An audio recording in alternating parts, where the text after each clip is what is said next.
We're in a little series for 3 weeks. Glenn started last week, and I'll do this morning and finish up next week. We're calling it Have a Holly Jolly January, and we're thinking about the fact that so many people are so stressed out, so tension-filled, spend so much money as they move through the holiday season that when it's over, they go, whew, and then look at their credit card bill and go, oh my, what have I done? So we've kind of put together a little series that helps us deal with working through that. I'll talk very specifically about how not to end up with a lot of credit card bills and enjoy the peace and contentment of the Christmas season. Then after that, we'll move into our Christmas season and our Christmas time, Christmas Unwrapped. I think you'll enjoy that a lot. Looking forward to that. Now, 1 Corinthians chapter 8. Did I already tell you to turn there? No. Okay. Now I'm telling you. Turn to 1 Corinthians chapter 8. I want to call this sermon Holly Jolly Generosity in honor of 1 Corinthians chapter 8 and 9, where God has a lot to say about that subject. Did you notice USA Today this week had a follow-up asking people a year ago what sacrifices were they making to decide to survive the tough economic times, and what are they doing today? Has there been much difference? A year ago, Jason Jepson of Huntington Beach said, I stopped buying my power bars at the health club and started buying them at Walmart. Okay, that's what he was doing. And this year, 12 months later, they asked him the same question. And he's downsized from a $1,200 a month apartment to renting a room in another family's house for $700 per month. Angela Harris, Richmond, Virginia, stopped a year ago. Here's how she's going to handle it. She stopped dropping by Starbucks for her daily caffeine fix.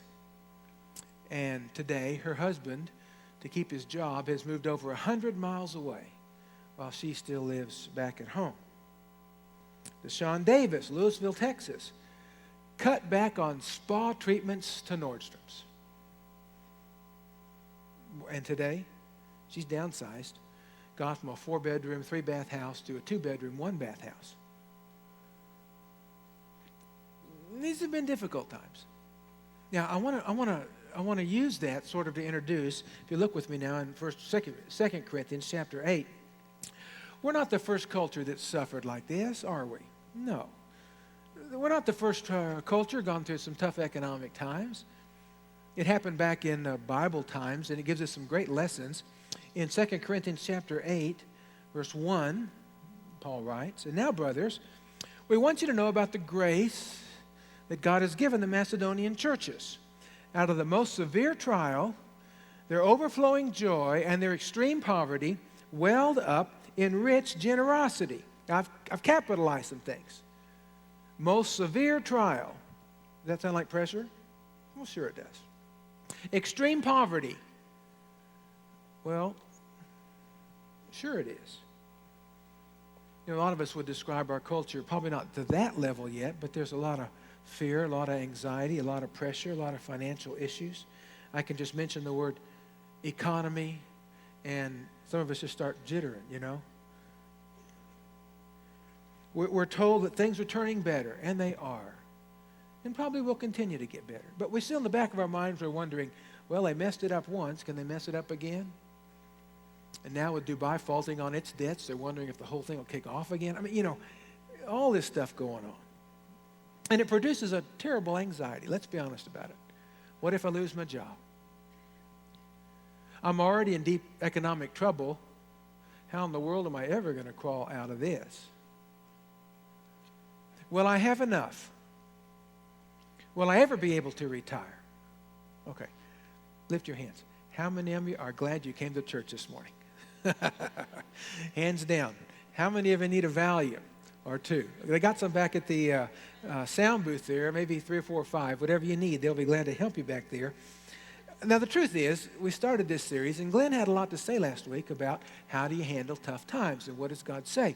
And he turned to the words of Jesus and talked about seeking first the kingdom and giving our hearts to God and the peace and the contentment that can help power us through some of these difficult times. If you didn't hear his sermon, please go to preachitteachit.com. It's on the front page, or our new Casas website. You'll really appreciate what he had to say. It's really, really helpful. And it flows into our passage for this morning because we know that Jesus would say things like, take care of me, I'll take care of you, I'll watch over you, it's going to be okay, trust in me. But then Paul says something that none of us would expect him to say. Paul says, now, more than any other time, I want you to give away a whole lot to the people who are less fortunate that you are. Now, who in the world would expect him to say that? That's not what we expect in difficult times. No matter where you are, help those less fortunate. Chapter 8, verses 2 and 3 again. I've capitalized some different words. Out of their most severe trial, who would think their overflowing joy? Wouldn't think of that. And extreme poverty, they what? Welled up in rich generosity out of their poverty. Who would think of that? And they gave as much as they were able and even beyond their ability. Now, I want you to see where all this is happening, okay? Let's go back to the Mediterranean world. And of course, you see Greece and Turkey and, Jerusalem's right here on the eastern shore of the Mediterranean Sea. The Macedonians are up here in northern Greece, Philippi, Thessaloniki. Been up there. You cross a little north of that, and the poverty's still unbelievable in the country of Macedonia. See, these guys needed money because there was a drought and everybody was starving in Jerusalem. These guys in Macedonia, I'll put a 0, didn't have much money. These guys down here at Corinth, I'll put what shall I put? How about a big check mark? They had lots of money. So Paul says, why don't we all gather together and take care of the First Baptist Church in Jerusalem because it's really suffering. And so he calls for an offering at Macedonia where they have nothing. He calls for an offering at Corinth where they have everything. And here's what happened. The folks in Macedonia, why they gave out of their extreme poverty, of the horrible economic times, welled up into rich generosity, and they gave a whole lot. I'll write the word lot up here. And then Paul goes down he sends one of his followers down to Corinth to pick up the offering, and these guys aren't given anything. These guys who had nothing gave a lot. These guys who had a lot gave just a little. And so Paul's writing this letter to say, hey, come on, guys. He's motivating. The Macedonian churches did really well, and you guys are really behind. Catch up. Catch up. Now, he doesn't talk about individuals doing this. He's talking about the church community coming together in a need that needs to be met. And if they all pitch in, they can do it. And if they don't all pitch in, they're not going to do it. One land was doing it and one wasn't. Now, 3 questions come to my mind. And I want to know the answer to these. How in the world did the Macedonians give so much when they had so little? I mean, if anybody had a reason not to give, it's the folks in extreme poverty who didn't have anything. Why did they give so much? And I'd like to know why the Corinthians give so little. When they had so much, you'd expect them to be generous, and they weren't. And then I want to know, in light of these economic times and the word, does God have a word for me this morning? Is there a word from God for me this morning? Well, I think there's several words. Let's jump in. I want to talk to you about the socioeconomic ladder. I'm going to spend several moments here because as Jesus says, be sharp as serpents. He said the people of this world are smarter than the Christians. He says, so you be sharp. And, so it's okay to look at some socioeconomic things in our country and become sharp about what's really going on.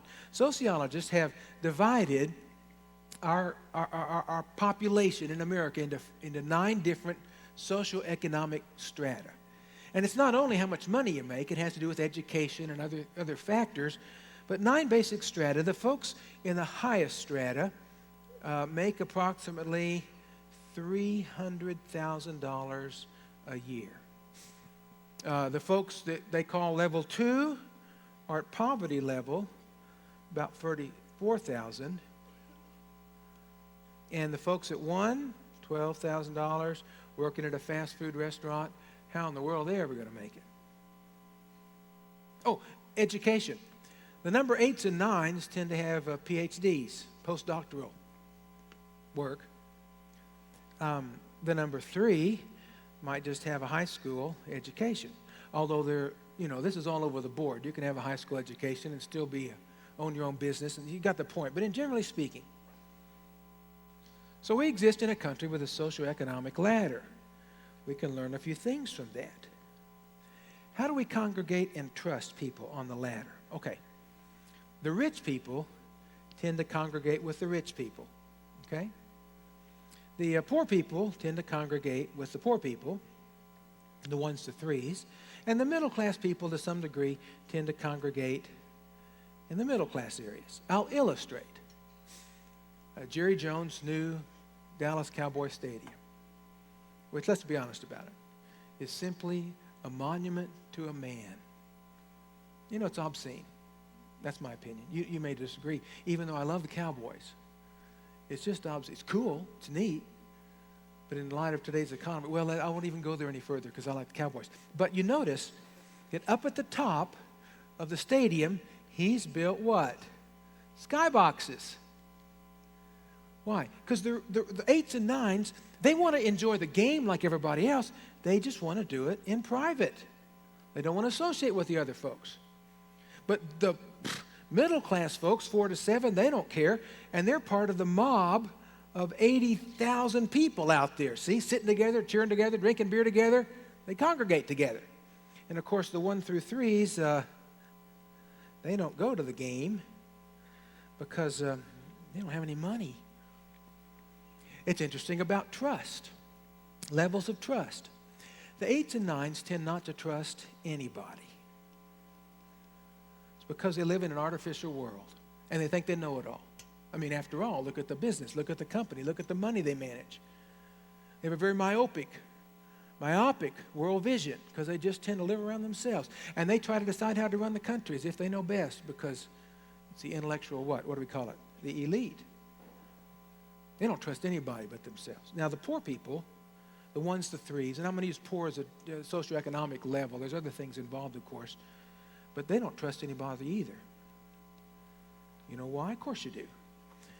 They try to pull themselves up by the bootstraps, and what happens to these folks? Society is designed to push them back down.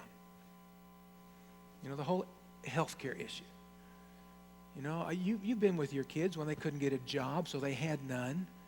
There's folks down at the bottom, and what do? We just push these people down. And if they just get out and work, they could climb up the ladder. And the truth is, no, a lot of them can't because society just keeps pushing them down. So after a while, they realize it's me against the world. There's very little trust in the Lord. Well, we're going to do this for you. And they've heard that before. But boy, is there a lot of trust in the middle class. See, a lot of us go to work in an office. There's a little cubicle. And we do our work, and we trust what? We trust that there's somebody managing the company who's going to take care of things, and it's all going to fit together, and I'm going to get a job, and it's going to work out okay. And if I lose my job, I'm still trusting. Somehow or other, it's going to work out. Somebody's going to take care of these things. People tend to congregate across no more than 3 levels. Let's just say you're a 6. Okay, if you're a 6, 45% of the folks you associate with will also be 6s. 20% of the folks you'll associate with will tend to be 7s, and 25% then will tend to be level 5s. Most people don't congregate over more than 3 levels, one up, one down. By the way, this is why it's really hard if you're a 5, 6, or 7 to associate down the ladder with the 1, 2s, and 3s. You don't know any of them. One of our goals at Casas, with a lot of goals we have, is to one day have a church that's got all 9 levels. And I believe Jesus Christ can do that. I really do. I don't think the secular world can do it, but I believe Jesus Christ can do that. So we're always striving to reach all 9 levels. That's important to us. over time, we all tend to move up the ladder. All of us. Now, right now, it's a stagnant time. Some of us are same, up a little, down a little. But over time, in our culture, we all tend to move up the ladder. Why? Well, we get raises. Well, we got cost of living for a few years, but over time, our net worth increases, usually, as we grow older. We're paying off my house, saving for retirement. Got more money now that I'm climbing up the ladder. Thank God for credit cards. Because you know a credit card can shoot you up the ladder. Can't it? Only, what is it? It's an illusion. See, there comes a time when the credit card people come crashing down. But we'll tend to move up the ladder. Did you know Christian people move up the ladder faster than non-Christian people? Did you know that? Preachers sometimes say, if you trust Jesus, you'll have a better life, you'll make more money. And the truth is, that's true. Sociologists have studied that, and they discovered that Christians go up the ladder faster than others. Why? Well, most Christians have a better self-image now that they're Christians. They're better employees. They miss fewer days at work. They get along better with the others. And so Christians tend to move up the ladder faster than non-Christians. Go up the ladder. Go up the ladder. Why? As long as, see, there's nothing wrong with going up the ladder as long as you always remember to look down the ladder. Then you know what to do with all your money. If all you're going to do is go up the ladder and keep it all to yourself, don't do that. The Bible says that's a stupid thing because you're going to fall into a trap, and I won't go into all the traps. But we all ought to go up that ladder as long as we know biblical economics. There comes a point when I cap my standard of living. This is enough. Be sure you have enough, and then everything else you give it away. Thank God you've got the joy of doing that. Once we climb the ladder, it's basically impossible to go back down the ladder. And you say, well, that's not true. I can do that. I once was down the ladder. I understand what it's like to be there. I can associate with these people. I know what it's like. And the answer is, no, you don't. Because once you go up the ladder, you tend to forget very fast what's down the ladder. When Julie and I came here to Casas a few years ago, I started out at $11,000 for my salary. Less than $1,000 a month. It's funny. Well, I won't go into that. Yeah, well, they promised me 13. When I got here, they cut it to 11. I got a $2,000 cut before I even start. And, you know, that covered all of my health insurance I had to pay for, medical bills I had to pay for, retirement I had to pay for, church expenses coming out of my $11,000 a year. And you know how we survived? Thank God for ramen noodles and SpaghettiOs and macaroni and cheese and Campbell's soup. That's what we ate. And Julie hated Fridays. Why? We'd wake up on Friday. It was my day off. Let's go to the zoo. And then, see, Roger always paid bills on Friday. And by the time he was finished, we didn't have enough money to go to the zoo. And I'd get real depressed. And Julie hated Fridays. See, I know what it's like to be down there. I've been there. But over time, Roger and Julie have gone up the ladder. And all I know is, once you go up the ladder, it's kind of hard to minister back down the ladder.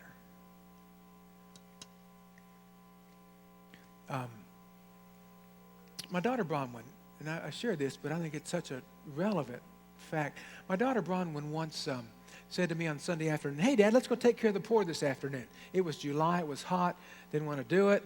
He says, come on, Dad, let's go. Well, I can't let my daughter down. She wants to do something benevolent. So he says, take $25 and go give it to help the poor people. So we went down to Himmel Park, and what am I going to do with $25? I'll go to 7-Eleven. Bought bread, bought power bars, bought some pressed sandwich meat, bought drinks, had 7 little lunch bags, went down there to Himmel Park. We'd walk around to the different guys who were sitting there in the shade, hurting, suffering. And they were so gracious. We sat and chatted with them. Well, glad that's over. That was tough. So next Sunday afternoon, she says, Dad, let's do it again. Well, I'm not going to deny my daughter. I'll learn some things, maybe be blessed and bless others. So we go down, and he said, $25, and this time you can't buy anybody any food. So we're walking up and down 4th Avenue. not a soul on the streets. I mean, it's broiling eggs out there. I can't even find any poor people. So I go into this thrift store. And I walk in, I'm walking around, there's two people in there. There's one woman with a couple ladies, and she's over buying toys for her children. I got it. When she goes to the cash register, I'm going to step up like a knight in shining armor, and I'm going to offer to pay for, I'm going to pay for those toys so she won't have to. Brahman's over there watching all this. She gets to the cash register. She starts to pull out her wallet. I walk up and say, "Excuse me, my name's Roger, and I saw you with your kids, and I'd like to buy those toys for you." And she went, "What? Do you think I can't afford them myself?" She was so insulted. "I'm a school teacher. I can afford these," which is a commentary on what we don't pay school teachers. And she turned around in a huff, paid her bill, got out the store. I turned to Bronwyn. She turns to me and she says, "Dad, you know, you're not very good at this." Now, I used to be better. But see, it's hard once you go up. It doesn't mean you can't go down the ladder. We work on that. It's just to say, once you go up the ladder, it's kind of hard. So I want to ask the question, why do these Macedonians give so much? Well, chapter 8, verse 5, and they didn't do as we expected. What do you expect them to do? Well, they have nothing to give. That's what he expected. But they gave themselves first to the Lord. Glenn talked about this last week. Seek first the kingdom, and these needs will be taken care of. So what they did was they first began to get the heart of Jesus Christ because they gave themselves to the Lord. Now, what in the world might that look like, to give yourself to the Lord? Could it look like you stop worrying? Because when you really give yourself to the Lord and His trust and His care, you're going to stop worrying. Is that what one thing that giving yourself to the Lord might look like? And if you're sitting here worried and anxious about the economy to the degree that you're sitting here worried and anxious, you really don't believe God's going to take care of you, so you're sitting here worried. So Jesus says, and you love this passage, and I love this passage, Matthew chapter 6. You know this passage. "Therefore I tell you, do not," I'm going to put the word, "worry about your life, what you eat, what you drink. Look at the birds of the air. They don't sow or reap or store in barns, but your heavenly Father feeds them. So why do you worry? Who of you by worrying can add a single hour to his life?" And so why do you worry about clothes? See the lilies of the field, they don't spin, but your Father clothes them. Even Solomon in all of his glory is not clothed like one of these. Comma, "Oh, you of little faith." What does that mean? You worriers, you. You worriers, you. So don't worry. Seek first the kingdom and His righteousness, and all these things will be given to you. Therefore, look, don't worry about tomorrow, for tomorrow will worry about itself. Let's put things in perspective. That's what He's doing. As you're all worried about clothes and food, He says, let's put it in perspective. You know, truly, through this economic difficulty, there's not one of us in this room going to starve. Isn't that true? We're not going to starve. We're worried. Well, He says, calm down. Let's put things in perspective. It's like people who go to the ocean and never enjoy it. You know, thousands of people go to the ocean. They'd love to go in and swim and have fun, but they don't because they just know that if they go in the ocean, Jaws is sitting out there just waiting to chew them up. So they don't get on a surfboard. They don't get on a little boat. They don't go on a boogie board. They just sit there afraid to go into the ocean because they know it's dangerous. But you know that we average about one shark death a year in the United States? Let's put that in perspective. Now, if you want to worry about something when you go to the beach, worry about coconuts. Yeah, the dreaded coconut. Do you realize that 150 Americans a year die when coconuts fall on their head on the beach?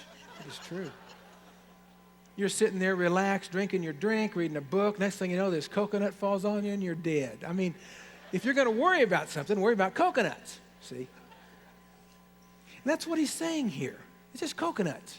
It's just sharks. You don't need to worry about these things. Now, the other reason they gave so much, they gave themselves to the Lord, but the other reason they gave so much is because they looked down the ladder and saw that Jesus was down the ladder. And they saw the people who were down the ladder. And it broke their hearts. See, you want to be where Jesus is? And go down the ladder. Want to be with Jesus? He's down the ladder. And these guys who had nothing looked down the ladder and their hearts are broken, and they opened their pocketbooks. And nothing was there except $1 or $2, and they gave that because there were folks worse off than they were. Yeah. Some of you are way down the ladder. And I'll be honest, it really hurts. And I'm really, really grieving over that. And I'm sorry. It's tough to be down that ladder. And see, a lot of us who are farther up the ladder, see, we've got to keep looking down the ladder. That's where Jesus is. Well, then why did the Corinthians give so little? These guys had a lot. Well, look in verses 10 and 11 there. Verses 10 and 11, and here's my advice about what's best in this matter. Last year you promised to give a whole lot, and you stopped giving. Now finish the job. We got a job to do. Let's get your church together, get the community, and he's saying, no, the Macedonians doing better than you guys. Can't you do any better than them? He's playing them off each other. Because he's raising money, it's okay.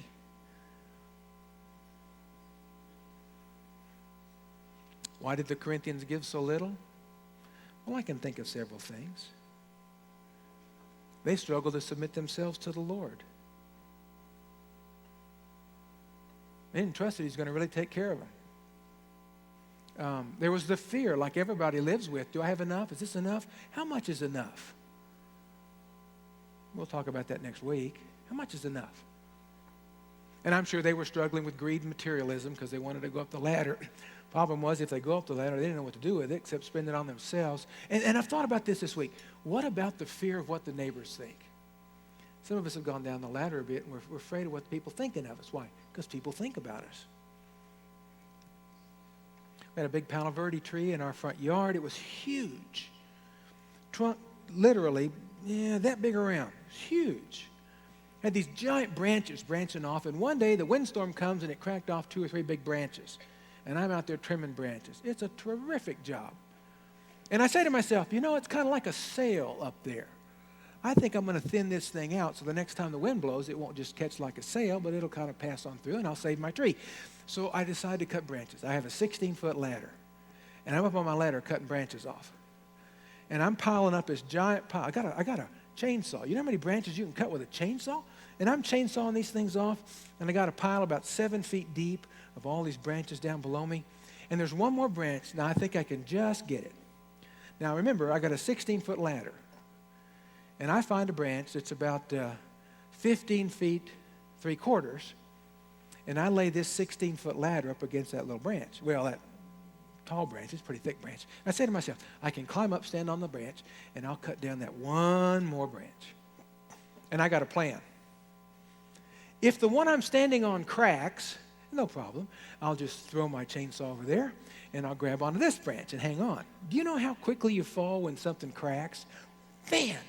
And I'm going down. Thank God I was able to get rid of that chainsaw. And I turned my shoulder, and I landed, thank God for all the branches down there, which cushioned my fall, but I was still going pretty fast. I fell down on my shoulder, on my hip, frozen there. And you know what the first thing I did was? I lifted my head to see if any of the neighbors had seen me. That's the first thing. And I'm thinking about that. That's the first thing I did. Well, thank God nobody saw me. And I laid there and I went through every muscle on my body. Okay, that one works. These fingers work. Toes still working. Neck, yeah. I had some giant bruises, but I was okay. Isn't that amazing how we worry so much about what the neighbors think if we go down the ladder? The most generous people are at the bottom of the ladder. The least generous people are up the top. Now, I'm thankful that at Casas, to a large degree, that's not true. Because a lot of us have a part here. And, we've got 8s and 9s, not a whole lot, because we're not really a church of 8s and 9s. And they give so generously. They know what they do when they go up the ladder. They turn around and bless it back on people. We got some great 8s and 9s. But generally speaking, in society, the most generous folks are at the bottom. Why? Because they see the folks at the bottom. They see the poor. And statistics show that in some places, the poverty groups of 1, 2, and 3 give up to 9 to 10% to charity. But as we go up the ladder, it's less and less. We go through the middle class, it's less and less. By the time we get to the 8s and the 9s, the rich people tend to give about 1.5%. Where's the rest of it go? Well, will I have enough? I'm greedy, whatever. They're not very generous. Well, in the light of these tough economic times, is there a word from God for me? I came to church this morning wondering, is there a word from God for me? Well, let me give you a couple. I think you'd agree with these are words from God. Number one, look down the ladder and live accordingly.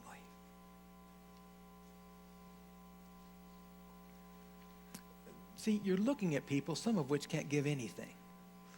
And maybe I better just take a moment here and speak to some of you who are far down the ladder, and you really can't give anything. I love in 2 Corinthians chapter 8, verse 12. Look at this verse. For the willingness is there, if the willingness is there, the gift is acceptable according to what one has, not according to what he does not have. You're a single mom. You're raising 2 kids. You're trying to buy Christmas presents. You're trying to pay the bills. You can't pay the electric. But you wish you could give to help somebody. And Paul says what? You did well. You had it in your heart. Even though you've got nothing to give, you would if you could. And I'm giving you credit for it. See, some of you are way down the barrel, far down the ladder. And you're feeling like, I feel kind of bad. I'm not helping. I can't stop it. Just stop it. Your heart's in the right place. You would if you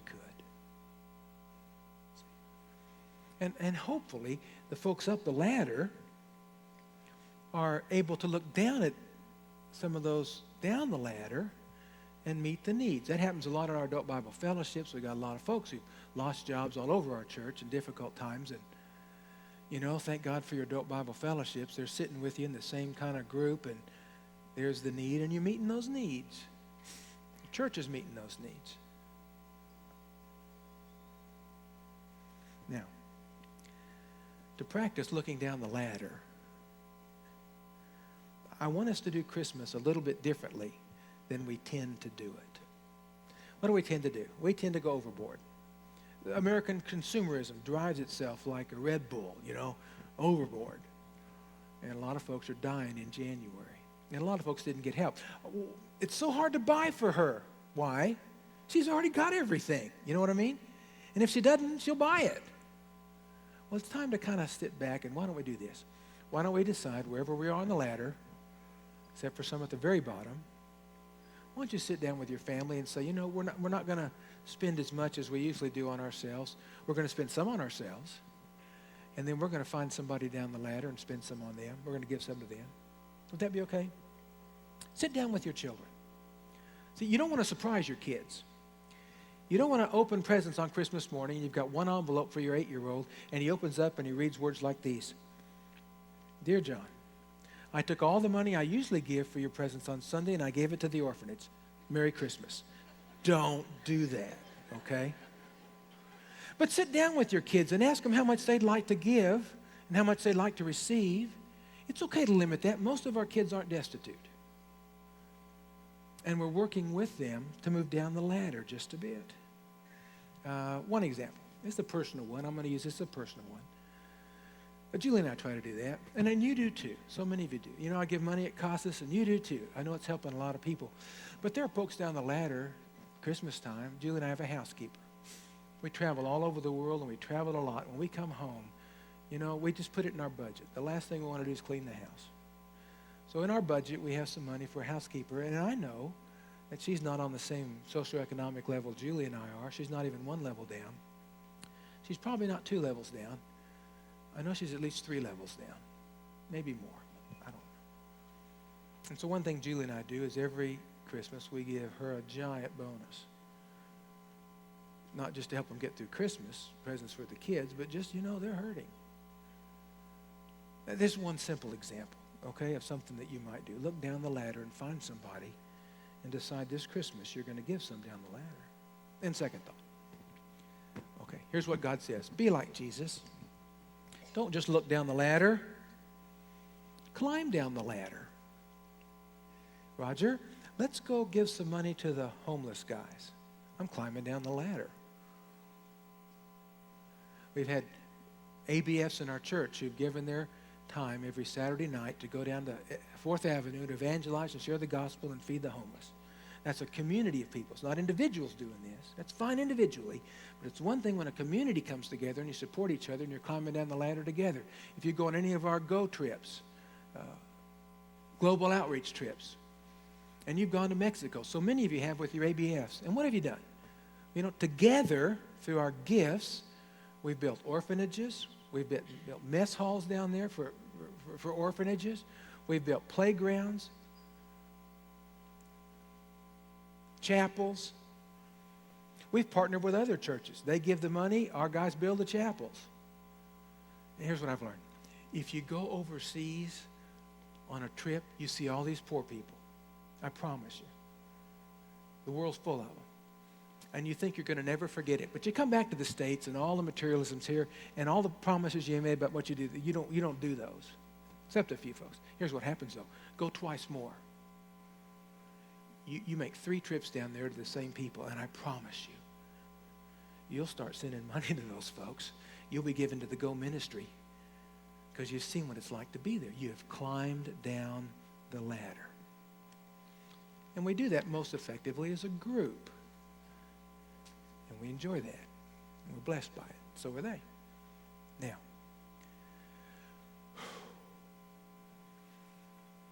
I want to read a couple of verses. I'm going to put them on the screen. I'm going to read these verses. I'm not going to ask you to read along with me because you'd get distracted with the words more than listening to the words.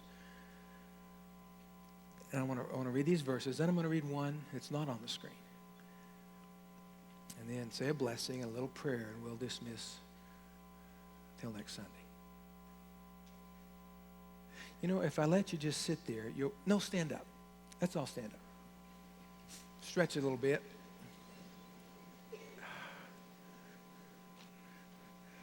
Pat somebody on the back. I want you to get ready for this. 2 Corinthians chapter 9, verse 8.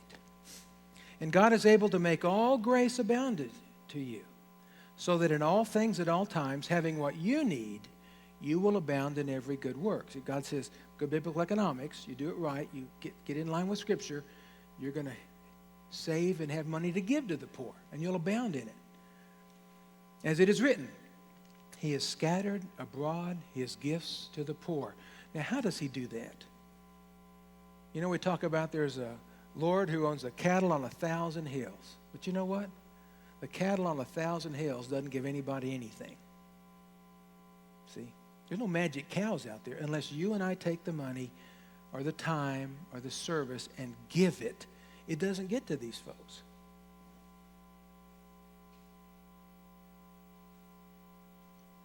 Verse 10. Now he who supplies seed to the sower and bread for food, that's God giving the things we need, will also supply and increase your store of seed and will enlarge the harvest of your righteousness. See, you get the seed, you plant it, it goes out, you get treasures in heaven, God gets righteousness, people get taken care of, He works through us. Verse 11. You'll be made rich in every way, so that you can be generous on all occasions. And through us, your generosity will result in thanksgiving to God. Okay, now listen. This one isn't on the screen. I want you to listen to this. And then we'll go. The service that you perform, got it? The service you perform is supplying the needs of God's people. And it's also overflowing in many expressions of thanks to God. Let's pray together. It's Christmas time, Father. It comes around every year, and we rejoice in the birth of Jesus. We thank you for the Thanksgiving holiday. And I just pray that you'd give us all very tender hearts to the people in our church family who are really hurting. Pray you give us very humble hearts. Lord, I know it's hard to take care of all the needs here. But Father, I pray that we'd all pitch in. We'd see the folks around us who have needs. We'd look down the ladder. We wouldn't begrudge what we give to help. So give us very humble hearts, like your heart, for the people in need around us. And of course, we do pray for better economic times. I know that's in your hands. Take us from this place to live the Christian lives you've designed and called us to. In Jesus' name, amen. Have a wonderful week, and we'll gather again to worship next Sunday morning.